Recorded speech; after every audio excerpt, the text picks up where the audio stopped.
మాజీ మంత్రి కేటీఆర్ మీడియాతో మాట్లాడుతున్నారు. లైవ్ ద్వారా చూద్దాం. నీలాగా లుచ్చ పనులు చేసి అడ్డదారిలో పదవులు కొనుక్కొని ముఖ్యమంత్రి అవుడు పిసిసి ప్రెసిడెంట్ అయ్యే లుచ్చ పనులు చేసినాడు ఎవడు కూడా లేడు. మన బాగా బాధపడ్డాడట రేవంత్ రెడ్డి. నేను హౌలా అన్నా, బాధపడ్డాడట. నేను అడుగుతున్నా ఒకటి, తెలంగాణ ముఖ్యమంత్రి అయ్యుండి జై తెలంగాణ అనకపోతే నేనేమనాలి? మరి ఏం పేరుతో పిలవాలి? తెలంగాణ ముఖ్యమంత్రి అయ్యుండి తెలంగాణ రాష్ట్రాన్ని ప్రతిరోజు కించపరిస్తే నేనేమని పిలవాలి?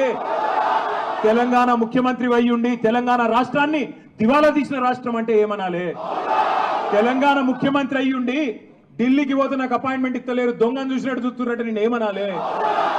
తెలంగాణ ముఖ్యమంత్రి అయ్యుండి చెప్పులు ఎత్తుకపోతాడేమో అని భయపడుతున్నారు అంటే ఏమనాలి నిన్ను? అందుకే ఇక నేను ఎక్కువ అనగాని మీరు అనకాడికి అన్నారు, కానీ అది కాదు, నాకు అర్థం కాదు.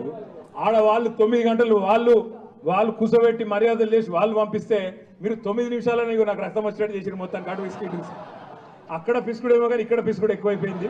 కాబట్టి మీరు పొద్దున్న నుంచి చాలా ఓపికగా ఉన్నందుకు మీ అందరికీ గౌరవ ఎమ్మెల్యేలు, గౌరవ ఎమ్మెల్సీలు, గౌరవ ఎంపీలు అందరికీ హృదయపూర్వకంగా దండం.